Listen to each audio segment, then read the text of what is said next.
This is Anuj Shrivastava. Welcome back to my YouTube channel maths with Anuj Shrivastava. देखिए, इस video में आपके साथ डिस्कस करने जा रहा हूँ जनरल स्टडी के 50 क्वेश्चन।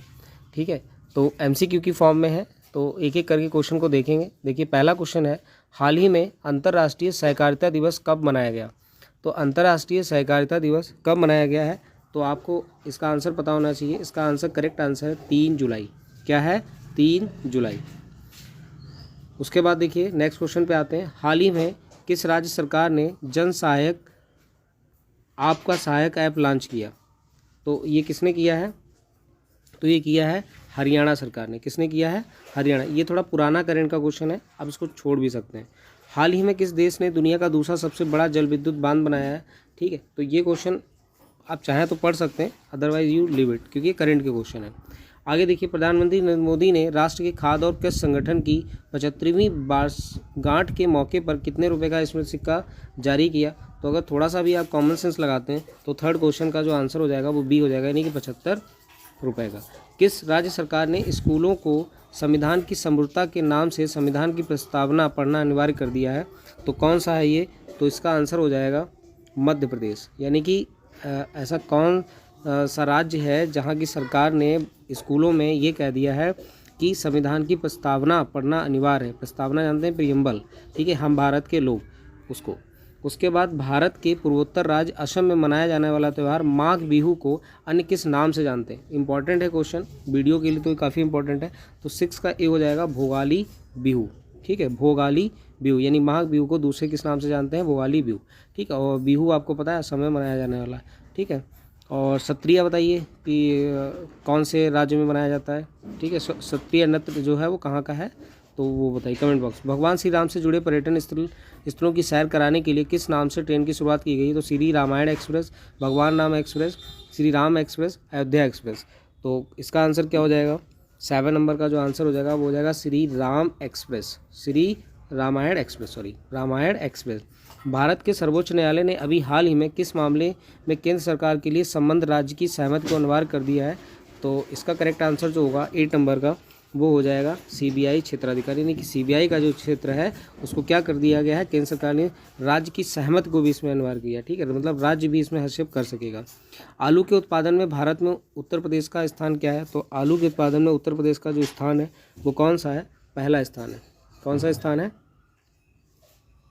पहला स्थान है।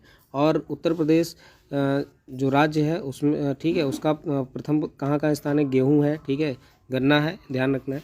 लट्ठमार होली के लिए निम्नलिखित में से कौन सा स्थान प्रसिद्ध है? तो क्वेश्चन नंबर 10 का आंसर जो है वो कौन सा है? वृंदावन है, गोवर्धन है, बरसाना है या गोकुल? तो आंसर हो जाएगा गोकुल। क्वेश्चन नंबर 10 सॉरी इसका हो जाएगा बरसाना। क्या हो जाएगा आंसर? बरसाना, गोकुल नहीं, बरसाना। उसके बाद देखिए, क्वेश्चन नंबर आते हैं 11। कलिंग पुरस्कार किस क्षेत्र से संबंधित है? तो कलिंग पुरस्कार आपको पता है किस क्षेत्र से संबंधित है। क्वेश्चन नंबर 11 ध्यान से समझेंगे तो इसका आंसर है विज्ञान के क्षेत्र में ज्ञान प्रसार करने हेतु। यानी कलिंग पुरस्कार किससे संबंधित है? विज्ञान के क्षेत्र से।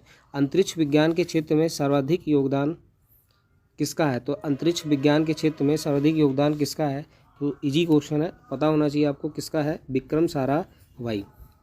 उसके बाद, किस पदार्थ के ऊपर वाष्प के गुजरने से पदार्थ अप्रभावित रहता है? यानी कि उसके ऊपर वाष्प अगर गुजरती भी है तो उसके ऊपर कोई फर्क नहीं पड़ता है। तो वो कौन सा है? चांदी। ठीक है, कौन सा है? चांदी। उसके बाद, विदर्भ भारत में एक प्रादेशिक नाम है और ये है गुजरात का अंक, महाराष्ट्र का अंक, मध्य प्रदेश का अंक और उड़ीसा का अंक। तो क्वेश्चन नंबर 14 की बात कर लें तो 14 का जो आंसर होगा वो बी होगा, महाराष्ट्र का एक अंक। आपको पता है विदर्भ ट्रॉफी भी खेली जाती है, तो ये महाराष्ट्र का एक भाग है। भारत का सर्वाधिक पटसन उत्पादक कौन सा है? पटसन मतलब जूट। ठीक है, पटसन का मतलब होता है जूट, जिसको आप गोल्डन फाइबर भी बोलते हैं। ठीक है, तो जो क्वेश्चन नंबर 15 है उसका जो सर्वाधिक उत्पादन करने वाला पश्चिम बंगाल। पश्चिम बंगाल क्यों? क्योंकि पश्चिम बंगाल जो है वहाँ पे पानी जो है वो प्रचुर मात्रा में। कवि बाण निवासी था। कवि बाण कहाँ का निवासी था? क्वेश्चन नंबर 16 का आंसर हो जाएगा थानेश्वर का। कहाँ का? थानेश्वर का। भारतीय संविधान सभा द्वारा अंगीकृत किया गया, यानी कब ये एडप्ट किया गया? क्वेश्चन नंबर 17 का आंसर बताइए क्या होगा? तो 17 का आंसर हो जाएगा 26 नवंबर 1949। प्रस्तावना में लिखा रहता है 26 नवंबर 1949 को क्या किया गया था? अपना लिया गया था। विश्व मानवाधिकार दिवस कब मनाया जाता है? तो क्वेश्चन नंबर 18 का आंसर हो जाएगा डी, यानी कि 10 दिसंबर को। ठीक है, 1 दिसंबर को विश्व एड्स दिवस मनाते हैं, 5 दिसंबर को सॉइल मृदा दिवस मनाते हैं। 9 दिसंबर को क्या मनाते हैं, कमेंट बॉक्स में लिखिए। भारत के राष्ट्रपति को ये अधिकार नहीं प्राप्त है कि वह, ठीक है, भारत के राष्ट्रपति को तो क्षमा प्रदान कर सकता है, सर्वोच्च न्यायालय के न्यायाधीश को हटाया जा सकता है, आपातकालीन घोषणा कर अध्यादेश जारी करे। तो 19 का आंसर जो हो जाएगा वो बी हो जाएगा, यानी कि सर्वोच्च न्यायालय के न्यायाधीश को हटा दे तो ऐसे नहीं हटा सकता, ठीक है, इसके लिए प्रक्रिया होती है, इसको इम्पीचमेंट की प्रक्रिया बोलते हैं। जीवन बीमा निगम एक उदाहरण है किसका, तो क्वेश्चन नंबर 20 का आंसर क्या हो जाएगा बताइए, व्यवसायिक बैंक का, विकास बैंक का, निवेश बैंक का, सहकारी बैंक का। तो इसका करेक्ट आंसर होगा निवेश बैंक का, यानी इन्वेस्टमेंट बैंक। क्वेश्चन नंबर 20, जीवन बीमा निगम यानी LIC, लाइफ इंश्योरेंस कॉरपोरेशन। जैविक सिस्टम में रासायनिक क्रिया की प्रक्रिया को तेज करने में उत्तरदायी पदार्थ है। जैविक सिस्टम में रासायनिक क्रिया को तेज करने के लिए, तो तेज करने के लिए सिंपल सी बात है, एंजाइम ही होते हैं। तो क्वेश्चन नंबर 21 का करेक्ट आंसर क्या हो जाएगा, सी, ठीक है, एंजाइम क्या करते हैं, क्रिया की दर को बढ़ा देते हैं। क्वेश्चन नंबर 22 आते हैं, वाहनों से निकलने वाले प्रदूषित गैस मुख्यतः कौन से होते हैं, तो कार्बन डाइऑक्साइड होता है, कार्बन मोनोऑक्साइड होता है, मार्स गैस होती है, नाइट्रोजन ऑक्साइड होता है। तो आपको पता है नाइट्रोजन ऑक्साइड तो डायरेक्ट नहीं होता है, नाइट्रोजन डाइऑक्साइड होता है, ठीक है, NO2 होता है। तो क्वेश्चन नंबर जो 22 का करेक्ट आंसर है वो कार्बन मोनोऑक्साइड होता है, ठीक है। वैसे आपको सल्फर डाइऑक्साइड और NO2 देखने को मिलता है, जो कि वाहनों से धुआं निकलता है, और ये जब पानी में मिल जाते हैं तो यही क्या करते हैं, अम्लीय वर्षा करते हैं, जिसको बोलते हैं एसिड रेन। और मार्स गैस क्या है, मेथेन को ही मार्स गैस बोलते हैं, ठीक है, ये ध्यान रखना है। क्वेश्चन नंबर 23, हमारे अंतरिक्ष में कितने तारामंडल है, तो क्वेश्चन नंबर 23 का जो करेक्ट आंसर हो जाएगा वो क्या हो जाएगा, 89, यानी कि हमारे अंतरिक्ष में टोटल तारामंडल कितने हैं, 89 ये, ठीक है। पृथ्वी के चारों ओर गैसों के समूह को क्या कहते हैं, यानी कि जो पृथ्वी है उसके चारों तरफ जो गैसों का जो समूह है उसको क्या बोला जाएगा, तो 24 का आंसर हो जाएगा वायुमंडल, ठीक है। क्लियर है यहाँ तक। भूमंडल मतलब धरातल से संबंधित है, जल कण मतलब समझते हैं जल से रिलेटेड है, और जल मंडल जल से। विश्व हीमोफीलिया दिवस कब मनाते हैं, विश्व हीमोफीलिया दिवस कब मनाया जाता है, तो क्वेश्चन नंबर 25 का आंसर हो जाएगा ए, 17 अप्रैल को। प्रथम भारतीय उपग्रह आर्यभट्ट कब छोड़ा गया, इंपॉर्टेंट क्वेश्चन है। प्रथम भारतीय उपग्रह यानी कि इंडियन सैटेलाइट जो आर्यभट्ट नाम से थी उसको कब छोड़ा गया था, तो क्वेश्चन नंबर 26 का आंसर हो जाएगा बी, यानी कि 19 अप्रैल 1975 को। My name is trade snow the black book जैसी चर्चित पुस्तकों के लेखक हैं। माई नेम इज़ ट्रेड, फिर दूसरी है स्नो द ब्लैक बुक, ठीक है, ये इंग्लिश नेम लिखे हुए हैं स्नो, SNOW, ठीक है, द ब्लैक बुक लिखी हुई है। तो ये जो बुक्स हैं ये किसके द्वारा लिखी गई हैं, तो क्वेश्चन नंबर 27 का है अरहान पामुक के द्वारा लिखी गई हैं। इवनिंग स्टार किस ग्रह को कहते हैं, इवनिंग एंड मॉर्निंग स्टार एक ही ग्रह को कहते हैं, वो ग्रह कौन सा है, शुक्र, जिसको बोलते हैं इंग्लिश में वीनस, ठीक है। और उसके बाद आप कमेंट बॉक्स में लिखेंगे जो ये सन है, ठीक है, सन से सीक्वेंस से सारे प्लैनेट के नेम लिखने हैं और उनके आकार के हिसाब से, यानी कि घटते हुए आकार में लिखना है सभी का नाम, ठीक है। तो इवनिंग एंड मॉर्निंग स्टार किसको बोलते हैं, वीनस को बोलते हैं, और हिंदी में इसको शुक्र बोलते हैं। अनिश्चितता के सिद्धांत का प्रतिपादन किसने किया था, तो ये भी क्वेश्चन अच्छा है, तो किसने दिया था, हाइजेनबर्ग ने, ठीक है।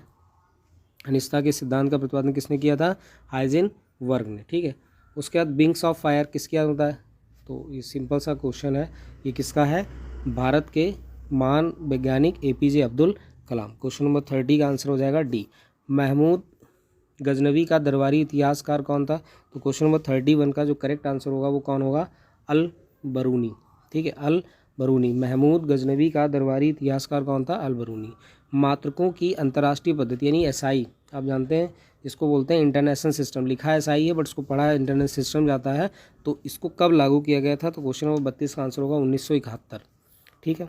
उसके बाद बात करें निम्नलिखित में से किसने विधवा विवाह मंडल की स्थापना की, क्या क्वेश्चन कह रहा है यहाँ पर, विधवा विवाह मंडल की स्थापना किसने की थी, तो क्वेश्चन नंबर 33 का जो करेक्ट आंसर होगा वो सी होगा, MG रनाडे, ठीक है, MG रनाडे ने विधवा विवाह मंडल की स्थापना की थी।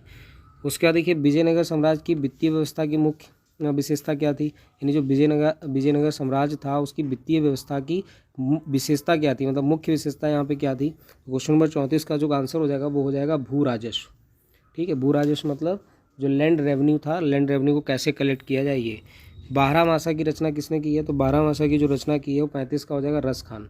12 मासा की रचना किसने की है, रस खान। भारत में सन 1608 में अंग्रेजों ने अपनी पहली फैक्ट्री कहाँ स्थापित की थी, तो इम्पॉर्टेंट क्वेश्चन है और इजी भी है। कहाँ की थी? सूरत में। सबसे पहली अंग्रेजों ने अपनी पहली फैक्ट्री कहाँ लगाई थी? सूरत में। क्वेश्चन नंबर 36 हो गया। अब आते हैं क्वेश्चन नंबर 37 में। जप्ती प्रणाली किस की उपज थी? यानी कि जप्ती प्रणाली, यानी कि जो जप्ती प्रणाली थी यानी जप्ती सिस्टम था वो किसने इंट्रोड्यूस किया था? तो वो किया था अकबर ने। किसने किया था? अकबर ने। और आगरा की स्थापना किसने की थी? सिकंदर लोदी ने की थी। ठीक है। उसके बाद अंतर्राष्ट्रीय मात्रक पद्धति की 7 मूलभूत राशियों में से 2 हैं। देखिए जो SI यूनिट अभी हम लोग बात किए हैं इंटरनेशनल सिस्टम की, तो उसमें 7 मूलभूत राशियां होती हैं। तो इसमें से पूछा है इसमें से कौन सी हैं? तो बल तथा द्रव्यमान है, समय तथा विद्युत आवेश है, द्रव्यमान तथा समय है, वेग तथा समय। तो 38 का जो करेक्ट आंसर होगा वो सी होगा, द्रव्यमान तथा समय। ठीक है, द्रव्यमान तथा समय जो है 7 मूलभूत राशियों में से ये 2 दी हुई हैं। ठीक है, बाकी आप देख लें कौन कौन सी 7 मूल राशियाँ हैं। विश्व में सर्वाधिक ऊन निर्यात करने वाले पत्तन मतलब पोर्ट कौन सा है? विश्व में सर्वाधिक ऊन निर्यात करने वाला पोर्ट कौन सा? निर्यात मतलब एक्सपोर्ट इंपोर्ट समझते हैं, तो एक्सपोर्ट करने वाला कौन सा है यहाँ पे? तो 30 रैंक का करेक्ट आंसर हो जाएगा सिडनी। ठीक है, सिडनी कहाँ की सिटी है? ऑस्ट्रेलिया। स्विट्जरलैंड की राजधानी क्या है? बर्न है। ठीक है, देखिए देश और उनकी राजधानियों से रिलेटेड वीडियो अपलोड कर दिया, अगर नहीं देखा आपने तो उसको जरूर देख लें। ठीक है। उसके बाद गांधी जी का चंपारण सत्याग्रह किससे जुड़ा था? इजारादारी से, तीनकठिया से, जैनमिस थे, इनमें से कोई नहीं। तो क्वेश्चन नंबर 41 का देखिए बी होगा। अब सबसे पहले तीनकठिया क्या था? तो 3/20। ठीक है, 3/3 का ये मतलब है 3/20, यानी कि जो नील नदी की खेती की जाती थी, यानी कि जो नील की जो खेती की जाती थी। ठीक है, तो उसका जो लगान देना पड़ता था 3 कटिया, तो उसी को बोला गया है 3 कटिया। ठीक है, तो सबसे पहला जो गांधी जी का जो सत्याग्रह था वो चंपारण ही था। ठीक है, और कब ये हुआ था? 1917 में शुरू। विश्व का पहला अंतरिक्ष पर्यटक कौन है? तो क्वेश्चन नंबर 42 का आंसर हो जाएगा, 42 का हो जाएगा डेनिस टीटो। विश्व का पहला अंतरिक्ष पर्यटक कौन सा है? पर्यटक मतलब टूरिस्ट। ठीक है। नकदी फसल में सम्मिलित नहीं है। नकदी मतलब जिसको पैदा करने के बाद उगाने के बाद उसको तुरंत क्या हो जाए? वो कैश में कन्वर्ट हो जाए, यानी कि बेचा जा सके इजीली। तो वो कौन सी है? तो 43 का आंसर इसमें होगा कि कौन सी है। तो देखिए गन्ना भी है, आपको पता है, कपास भी है, जूट भी है, बट गेहूँ नहीं है। मटर पौधा है, तो मटर कैसा है? साग है, पुष्प है, झाड़ी, इनमें से कोई नहीं। तो मटर क्या है? मटर जो है वो है साग। ठीक है, साग मतलब देखिए एक बुशेस होती हैं, ठीक है, उसके बाद हर्ब्स होते हैं और ये फ्लावर्स, तो ये हर्ब्स हैं यानी कि साग। बाफना किस देश की राष्ट्रीय फुटबॉल टीम का नाम है? तो बाफना ये किस देश की राष्ट्रीय फुटबॉल टीम का नाम है? तो 45 का करेक्ट आंसर होगा बी, यानी कि दक्षिण अफ्रीका। ठीक है। भारतीय संविधान में आपातकालीन की अवधारणा किस देश से ली गई है? भारतीय संविधान में आपातकालीन यानी इमरजेंसी की बात की गई, और इमरजेंसी जो है वो कहाँ से लिया गया है? ठीक है, तो देखिए इसका जो करेक्ट आंसर होगा वो जर्मनी होगा। और आपको ये ध्यान पढ़ लेना है कि जो संविधान में हमारे कुछ शब्द लिए गए हैं, ठीक है, उन शब्दों को किन देशों से लिया गया है। तो एग्ज़ाम में पूछे जाते हैं इनसे रिलेटेड क्वेश्चन, तो पढ़ सकते हैं। इनकी भी ट्रिक वीडियो अपलोड किया हुआ है मैंने अपने चैनल पे। ज्वार के कितने घंटे बाद भाटा आता है? ठीक है, तो ये ज्वार भाटा है। ठीक है, ज्वार भाटा मतलब ये बैगन नहीं, ज्वार भाटा एक जो भौतिक जिसको कहते हैं जोग्राफिकल जो क्रिया है। ठीक है, ज्वार भाटा आपने पता होगा, पानी जो उठता है फिर गिरता है, तो उस कंडीशन में ज्वार के कितने घंटे बाद भाटा आता है? तो क्वेश्चन नंबर जो 47 का वो करेक्ट आंसर होगा वो 12 घंटे 26 मिनट बाद। ठीक है, ये ध्यान रखना है, 12 घंटे 26 मिनट बाद। उसके बाद महासागरों व सागरों की लवणता को मानचित्र पर दिखाने वाली रेखाओं क्या कहते हैं? आइसोहेलाइन, आइसोबेथ, आइसोथर्म, आइसोनोहाइट। तो 48 का देखिए थोड़ा सा अगर दिमाग आप लगा लेते हैं तो 48 का जो करेक्ट आंसर हो जाएगा वो हो जाएगा आइसोहेलाइन। ठीक है, हेलाइन सैलाइन ऐसे याद रखें, सैलाइन मतलब सैलाइन वाटर। ठीक है, किस पंचवर्षीय योजना में गरीबी हटाओ का नारा दिया गया? तो पंचवर्षीय योजनाएं आपको पता है काफ़ी इंपॉर्टेंट है। सबसे पहली पंचवर्षीय योजना कब शुरू हुई थी? 1951 से लेकर 1956।